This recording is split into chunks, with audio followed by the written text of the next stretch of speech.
Assalamualaikum warahmatullahi wabarakatuh. Nama saya Filita Nada Prasasti. Saya dari Ekonomi Syariah semester 1.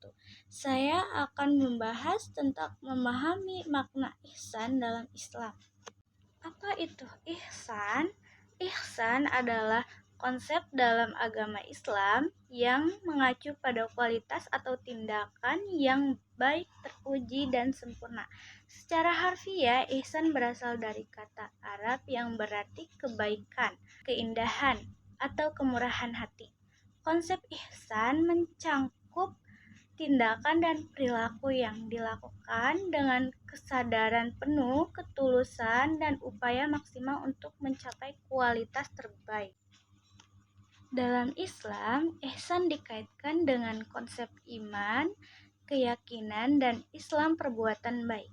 Ketiga konsep ini pembentuk dasar dari agama Islam.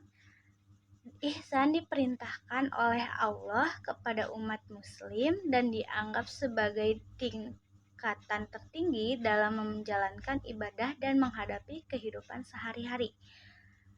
Dalam hadis Nabi Muhammad SAW, ihsan dijelaskan sebagai beribadah kepada Allah seolah-olah Anda melihatnya, dan jika Anda tidak dapat melihatnya, maka ketahuilah bahwa Dia melihat Anda. Dengan kata lain, ihsan mencangkup kehidupan spiritual yang mendalam di mana seseorang bertindak dengan kesadaran dan akan kehadiran Allah dan menjalankan ibadah dengan penuh rasa takwa dan ketakwaan. Ihsan juga melibatkan perilaku etis, sikap murah hati, keadilan, kejujuran, kasih sayang, dan berbuat baik kepada sesama manusia dan makhluk lainnya. Konsep ini mendorong umat muslim untuk menjalani kehidupan dengan kesadaran moral yang tinggi, berusaha menjadi pribadi yang bermanfaat bagi masyarakat dan selalu melakukan kebaikan dan segala aspek kehidupan. Berikut ciri-ciri ihsan. 1. Ketakwaan kepada Allah. Ihsan mendorong individu untuk memiliki kesadaran yang mendalam akan kehadiran Allah dalam setiap aspek kehidupan. Hal ini melibatkan ketuhanan, pengabdian, dan cinta yang kuat kepada Allah. 2. Kualitas dan keindahan dalam ibadah. Ihsan melibatkan pelaksanaan ibadah dengan kualitas terbaik dan kesadaran penuh. Ia mencangkup pemahaman dan penghayatan mendalam tentang arti dan tujuan ibadah serta melibatkan pengabdian dengan kelembutan, ketulusan, dan kekhusyukan. 3. Berperilaku etis. Ihsan mendorong individu untuk berperilaku dengan etika yang baik dan menjalankan tindakan yang benar. Ini termasuk adil dalam hubungan dengan orang lain, jujur, murah hati, dan berlaku baik kepada sesama manusia dan makhluk lainnya. 4. Kesadaran terhadap akhirat. Ihsan mengajarkan pentingnya kesadaran dan persiapan untuk kehidupan akhirat. Individu yang memiliki ihsan akan menjalani kehidupan ini dengan tujuan akhirat sebagai fokus utama, mempertimbangkan konsekuensi akhirat dan setiap tindakan dan keputusan. 5. Kasih sayang dan empati. Ihsan mencangkup pemberian kasih sayang, perhatian, dan empati kepada sesama manusia. Individu yang memiliki ihsan berusaha untuk memahami, membantu, dan melayani orang lain dengan penuh kebaikan dan kelembutan. 6. Konsisten dan ketekunan. Ihsan melibatkan konsistensi dalam beribadah dan berperilaku baik. Individu yang memiliki ihsan akan tetap berpegang pada nilai-nilai dan prinsip-prinsip agama dalam segala situasi serta memiliki ketekunan dan menjalankan ibadah menjalankan amal ibadah sehari-hari. 7. Rendah hati. Ihsan melibatkan sikap rendah hati dan menghindar sifat kesombongan dari riya. Berbuat baik untuk pamer. Individu yang memiliki ihsan menyadari bahwa semua kebaikan berasal dari Allah dan mereka berusaha untuk tetap rendah hati dalam semua tindakan dan prestasi. 8. Kesempurnaan dalam karakter. Ihsan mengajarkan pentingnya pembentukan karakter yang baik. Individu yang memiliki ihsan berusaha untuk mengembangkan sifat-sifat yang terpuji seperti kesabaran, kejujuran, keberanian, kemurahan hati, dan keadilan. Contoh-contoh ihsan dalam kehidupan sehari-hari. 1. Sholat dengan kualitas dan kesadaran penuh. Menjalankan sholat dengan penuh konsentrasi, khusyuk, dan khidmat. Dengan memahami makna dan tujuan dari setiap gerakan dan bacaan dalam sholat. 2. Bersedekah secara ikhlas.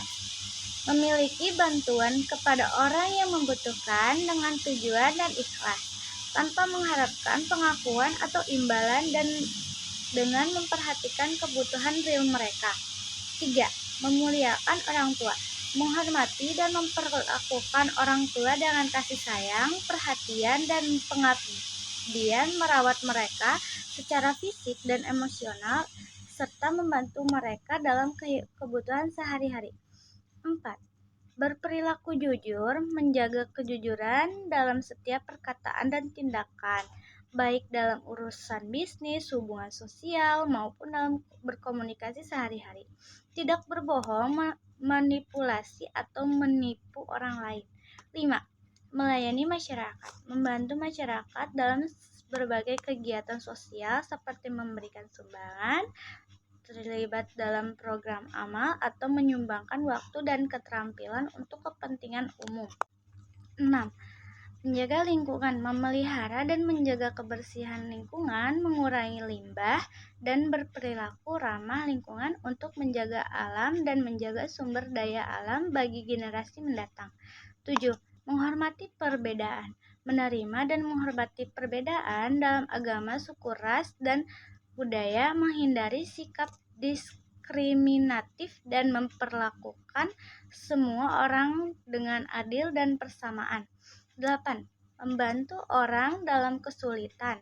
Menyediakan bantuan, dukungan, dan pengertian kepada orang-orang yang sedang menghadapi kesusahan atau kesulitan seperti mereka yang sakit, terlantar, atau dalam kesusahan finansial. 9. Memaafkan dan berbuat baik kepada musuh. Memaafkan orang yang telah menyakiti atau berbuat jahat kepada kita dan bahkan berusaha untuk buat baik kepada mereka dengan harapan berubah sikap dan kemuliaan hubungan. 10. Menjaga amanah. Menjaga dalam memelihara amanah dalam setiap tugas atau tanggung jawab yang diberikan kepada kita, baik itu dalam pekerjaan, kepemimpinan, atau kepercayaan yang diberikan oleh orang lain. Fungsi ihsan. Adanya ihsan bukan tanpa alasan. Setidaknya ia menjadi alasan bagi manusia untuk terus berbuat baik. Berikut fungsi ihsan bagi manusia. 1. Pendorong bahwa ihsan terhadap Allah Subhanahu wa Ta'ala memotivasi manusia menghormati hidupnya, beribadah, beramal soleh sebatas menambah keimanan dan ketakwaan seseorang. 2. Penyalur, yakni bahwa ihsan terhadap Allah Subhanahu wa Ta'ala yang sudah dipunyai manusia agar bisa berkembang secara optimal dalam aktivitas kehidupan sehari-hari dengan menggunakan tuntunan agama Islam sebatas dirinya sadar dengan Allah Subhanahu wa Ta'ala. 3. Pengadilan. Dengan menggunakan ihsan, manusia bisa mengendalikan perbuatannya ketika melakukan perbuatan sesuatu yang dilarang oleh Allah Subhanahu wa Ta'ala. 4. Penyesuaian. Manusia harus sadar dengan dirinya sebagai makhluk ciptaan Allah Subhanahu wa taala yang tidak ada tenaga dan tidak ada kekuatan dibandingkan dengan Allah yang Maha Pencipta dan Maha Kuasa. Sekian dari saya, Filitanada Prasasti. Wassalamualaikum warahmatullahi wabarakatuh.